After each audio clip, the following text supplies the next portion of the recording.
দুনিয়ার সাথে আমাদের সম্পর্ক ক্ষণিকের, স্থায়িত্ব নয়, একেবারে ক্ষণিকের। সামান্য কিছু দিনের জন্য আল্লাহ সুবহানাহু ওয়া তাআলা আমাদেরকে দুনিয়াতে সৃষ্টি করেছেন।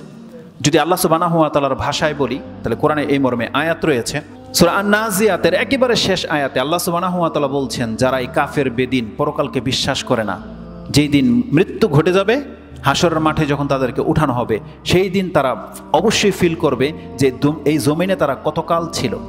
কান্নাহুম ইয়াউমা ইয়ারাউনাহা লাম ইয়ালবাসু ইল্লা আশিয়াতান আও দুহাহা। আল্লাহ সুবহানাহু ওয়া তাআলা বলছেন যে আমার হিসাবে, মানে আল্লাহ সুবহানাহু ওয়া তাআলার হিসাবে, এই দুনিয়াতে যদি কোনো ব্যক্তিকে 1000 বছর দিয়ে দেওয়া হয়, তাহলে এটা পরকালের তুলনায় তার মনে হবে যে আমি হয়তো কোনো এক সন্ধ্যায় পৃথিবীতে ছিলাম, আমি কোনো এক দোহা মানে সকালে পৃথিবীতে অবস্থান করেছি, এর বেশি করিনি, এতটাই তার মনে হবে। সেই এক সন্ধ্যা, এক সকাল কোন ব্যক্তি? যেই ব্যক্তি 1000 বছর বেঁচেছে। আর আমার আপনার বয়স তো 60 থেকে 70।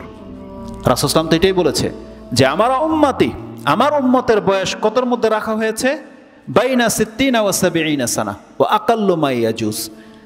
60 এবং 70-এর মাঝে আমার উম্মত সব মরে যাবে। কিছু মানুষ আছে যারা এর ওভার করতে পারবে। তার মানে আমাদের বয়স 60 থেকে 70। 1000 বছর যদি এক সন্ধ্যা হয়, তাহলে 60 থেকে 70 বছর মানে কি? এক মুহূর্ত, একটা ক্ষণ, একটা মুহূর্ত মাত্র। এটা হচ্ছে আমাদের দুনিয়ার সাথে সম্পর্ক। এইভাবে যখন রাসূলুল্লাহ সাল্লাল্লাহু আলাইহি ওয়াসাল্লামকে আল্লাহর পক্ষ থেকে জানানো হয়েছে, রাসূলুল্লাহ সাল্লাল্লাহু আলাইহি ওয়াসাল্লাম কিন্তু এই পৃথিবীটাকে ওইভাবে গ্রহণ করেছেন ক্ষণিকের জন্য, এবং তিনি সাহাবায়ে কেরামদেরকে এটার হাকিকত বোঝানোর চেষ্টা করেছেন। তিনি উপদেশ দিতেন। তার একটা উপদেশ আব্দুল্লাহ ইবনে ওমর রাদিয়াল্লাহু তাআলা আনহুমা তিনি কোট করেছেন, তার কাছ থেকে বর্ণনা করেছেন ইমাম বুখারী রাহিমাহুল্লাহ। এটা আপনি 81 নম্বর অধ্যায় কিতাবুর রিকাক তার একেবারে শুরুর দিকে 3 নম্বর পর্বে পেয়ে যাবেন, যেখানে রাসূলুল্লাহ সাল্লাল্লাহু আলাইহি ওয়াসাল্লামের এই বাণী দিয়ে তিনি একটা পর্ব করেছেন, কুন ফিদ দুনিয়া কাআন্নাকা গারিব। তুমি এই দুনিয়াতে বসবাস করো একটা আগন্তুক হিসাবে। দুনিয়াটা এমন, কেউ আপনাকে এক গ্লাস পানি দিয়ে জিজ্ঞেস করবে না, কেমন আছেন জিজ্ঞেস করবে না, ভালো আপ্যায়ন করবে না। আগন্তুকের সাথে এমনটাই হয়, আর পথচারীর সাথে এমনটাই হয়। পথচারী কোনো জায়গা থেকে একেবারে তার মন ভোলানো ব্যাপার পায় না, যেটা তার আপন জায়গায়। যেমন আমার ভাই কালকে আমার সাথে এসেছে, ও বলতেছে যে ভাই আমি রাত্রে চলে যাই, নিজের বিছানায় যেই ঘুমটা হবে এখানে হবে না। তো কথা হচ্ছে যে মানুষ যেখানে তার আপন জায়গা, সেটাই হচ্ছে তার জন্য পারফেক্ট। রাস্তার মধ্যে কোনো জায়গা পেয়ে গেলে সেটা তার জন্য উত্তম নয়। তো আব্দুল্লাহ ইবনে ওমর রাদিয়াল্লাহু তাআলা আনহুমা রাসূল সাল্লাল্লাহু আলাইহি ওয়াসাল্লামের এই উপদেশ কিন্তু গ্রহণ করেছেন, এবং সমস্ত সাহাবায়ে কেরামরা রাসূলুল্লাহ সাল্লাল্লাহু আলাইহি ওয়াসাল্লামের এই উপদেশ গ্রহণ করেছেন। কিন্তু হতভাগা হলাম আমরা, যে আমরাও সেই মুসলিম হওয়ার দাবি করি, কিন্তু রাসূলুল্লাহ সাল্লাল্লাহু আলাইহি ওয়াসাল্লামের উপদেশ আমরা গ্রহণ করিনি। তুমি তোমার সুস্থতা থাকতে তুমি অসুস্থতার সময়ের জন্য কিছু করে নাও, আর তোমার হায়াত থাকতে মৃত্যুর জন্য তুমি কিছু করে নাও। এই হাদিসটিকে ইমাম বুখারী রাহিমাহুল্লাহ তিনি তার কিতাবুর রিকাক 6416 নম্বরে উল্লেখ করেছেন। শেষের যে কথাটা খুব চমৎকার ছিল, আজকে আমাদের জন্য অত্যন্ত জরুরি। যারা আমরা যুবক রয়েছি, যারা সুস্থ আছি, আমাদেরকে বলা হয়েছে তুমি অসুস্থ হবা, এটা সত্য। এই অসুস্থতা আসার আগেই আল্লাহ যে তোমাকে সুস্থ রেখেছে, এই সুস্থতা থাকতে তুমি কিছু করে নাও। তাহলে কি হবে?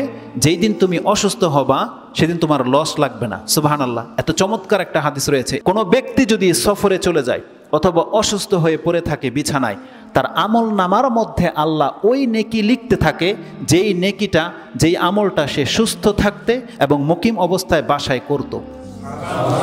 তাহলে কত বড় ব্যাপার। কথার কথা, কারো অভ্যাস যদি থাকে সোমবার দিন সিয়াম রাখার, কারো অভ্যাস যদি থাকে দোহার সালাত আদায় করার, কারো অভ্যাস যদি থাকে বৃহস্পতিবার সিয়াম রাখার, প্রত্যেক দিন কোনো না কোনো কিছু দান করার, এবং যখন তখন 2 রাকাত সালাত পড়ার, কোরআন পড়ার, আপনি কি মনে করেন যেই সকাল 10টায় আপনি 2 রাকাত সালাত পড়তেন, মাথা ব্যথায় আপনি বিছানায় শুয়ে আছেন, পড়তে পারতেছেন না? রেজাল্ট কি? যেহেতু গতকাল আপনার অভ্যাস ছিল প্রত্যেক সকালে 2 রাকাত সালাত পড়া, যেই দিন আপনি অসুস্থ থাকবেন, এমনকি মুসনাদে আহমদের ভাষা হচ্ছে এই ব্যক্তি যদি মৃত্যু পর্যন্ত বিছানায় শুয়ে থাকে, মরার আগ পর্যন্ত প্রতিদিন তার আমলনামার মধ্যে সেই নেকি লিখতেই থাকা হবে, লিখতেই থাকা হবে। এটা হচ্ছে আমাদের ধর্ম, এটা হচ্ছে আমাদের জীবন। এই জন্য রাসূল সাল্লাল্লাহু আলাইহি ওয়াসাল্লাম বলছেন প্রত্যেকটা ব্যক্তি সুস্থ থাকতে তুমি এমন কিছু করো যার অসুস্থ হলে তুমি শুয়ে শুয়ে নেকি পাবে। এটা আমাদের করা উচিত।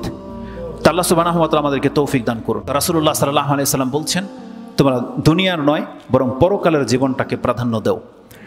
কিন্তু আমাদের রেজাল্ট কি? বরং আল্লাহ সুবহানাহু ওয়া তাআলা বলছেন যে আয়াতটি প্রত্যেক জুমায় ইমাম আপনাদেরকে স্মরণ করিয়ে দেয়, যেটা সূরা আল আলা 87 87 নম্বর সূরার 16 নম্বর আয়াতে রয়েছে। আল্লাহ বলছেন, বাল তুসিরুনাল হায়াতাদ দুনিয়া, কিন্তু অধিকাংশ মানুষ তোমরা আজকে দুনিয়ার জীবনটাকে প্রাধান্য দিয়ে ফেলেছো।